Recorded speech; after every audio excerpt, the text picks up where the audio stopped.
जय हिंद दोस्तों, आपका स्वागत है मेरे YouTube channel banker for you में।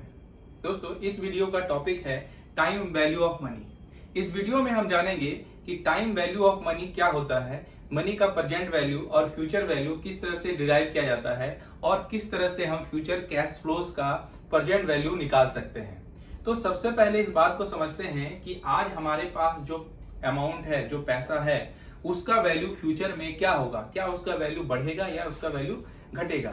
हम ये सुनते आए हैं कि आज जो है 100 रुपए की कीमत क्या हो गई, घट गई है। मतलब आज से 10 साल पहले हम 100 रुपीज से जो चीजें खरीद सकते थे वो शायद आज हम खरीद नहीं पाते हैं, क्योंकि 100 रुपीज का वैल्यू जो है वो घट गया। इसका कहने का मतलब ये हुआ कि फ्यूचर में जो पैसा है उसका वैल्यू क्या होता है, वो घटता है। सपोज कीजिए कि आज हमारे पास 100 रुपया है, तो आज से 2 साल के बाद इस 100 रुपये का वैल्यू क्या 100 ही होगा? नहीं, इस 100 रुपीज का वैल्यू जो है आफ्टर 2 इयर्स वो 100 रुपीज नहीं रहेगा। क्यों?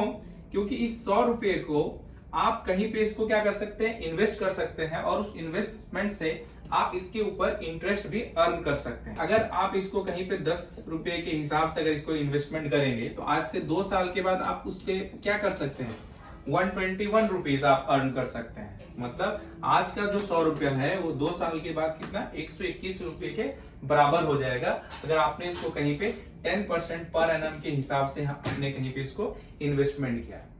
तो यही जो प्रेजेंट में जो कैश है, इसका जो हमने इसका वैल्यू जो हमने निकाला आज से 2 साल का, तो फ्यूचर में यही इसका क्या हो गया, फ्यूचर वैल्यू हो गया। यानी प्रेजेंट कैश फ्लोज, ये अभी का कैश फ्लो है, इसका हमने फ्यूचर में जो वैल्यू निकाला ये क्या हो गया, फ्यूचर वैल्यू।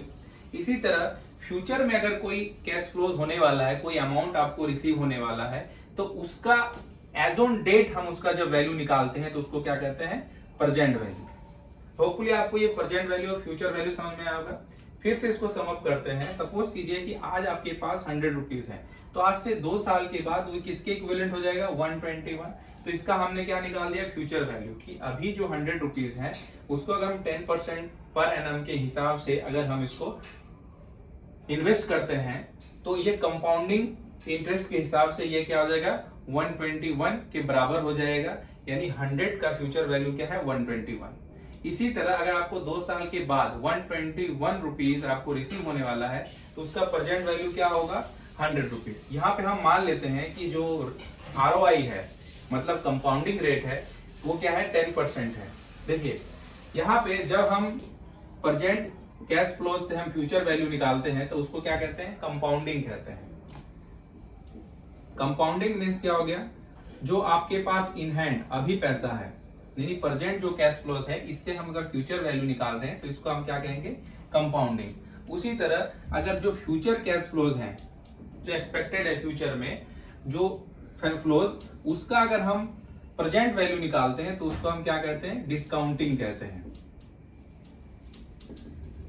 यानी कंपाउंडिंग और डिस्काउंटिंग जो है वो दोनों क्या एक दूसरे के अपोजिट है। यहाँ पे हम इसको कंपाउंडिंग रेट बोल रहे हैं, यहाँ पे हम इसको क्या डिस्काउंटिंग रेट भी बोलेंगे। तो 121 किस रेट से डिस्काउंट हो रहा है, 10% पर एनम के हिसाब से रिड्यूस हो रहा है, तो ये इसका जो प्रेजेंट वैल्यू है वो क्या हो जाएगा, वो 100 रुपीज हो जाएगा।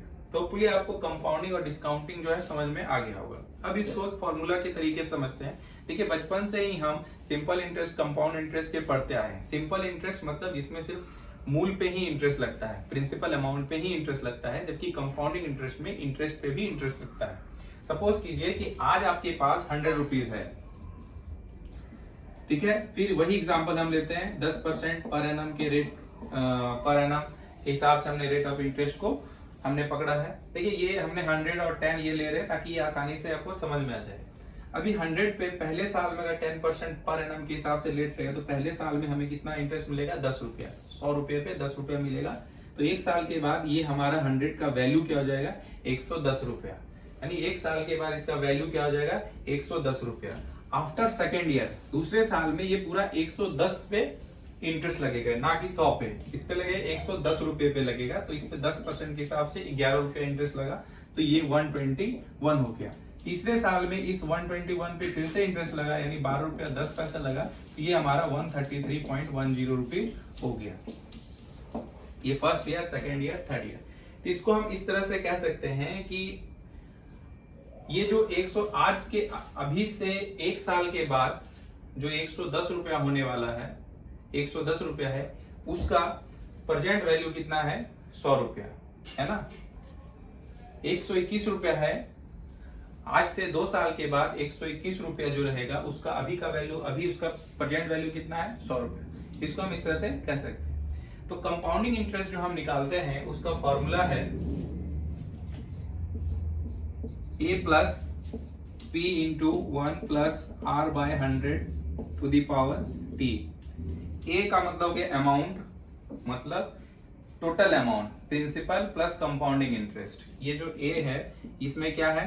प्रिंसिपल जो हमारा है प्लस जो हमारा कंपाउंड इंटरेस्ट है वो टोटल है। इसको क्या बोल रहे हैं? a, principal plus compound interest. a is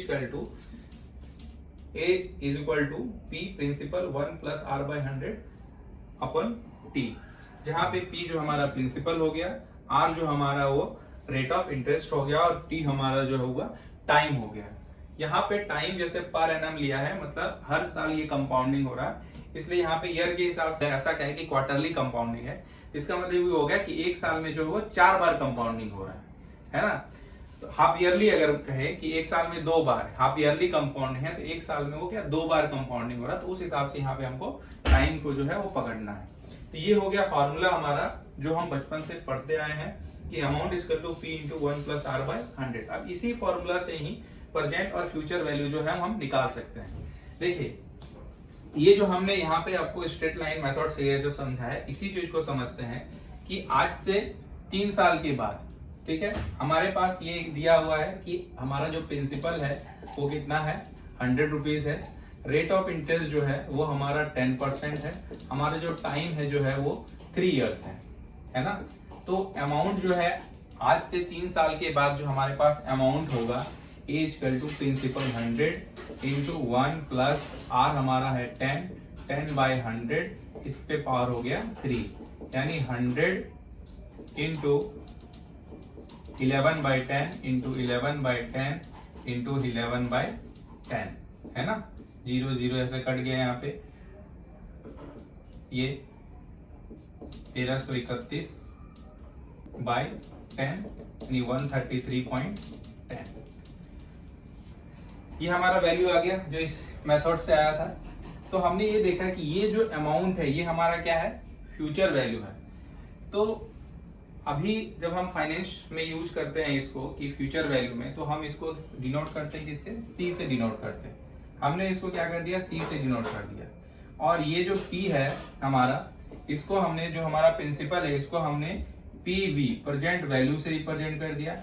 1 plus r by 100 मतलब r%, तो इसको सिर्फ r से रिप्रेजेंट कर दिया। और टाइम को हमने t से यहाँ पे रिप्रेजेंट कर दिया, या n से रिप्रेजेंट कर सकते हैं, ठीक है।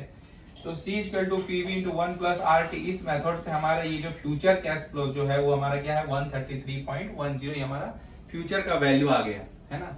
अभी हमको अगर प्रेजेंट वैल्यू निकालना होगा तो पीवी इक्वल टू हमें क्या करना पड़ेगा?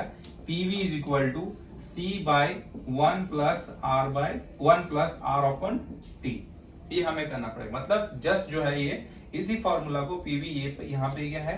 ये मल्टीप्लाई में है, तो ये नीचे क्या हो जाएगा? डिवाइड आ जाएगा।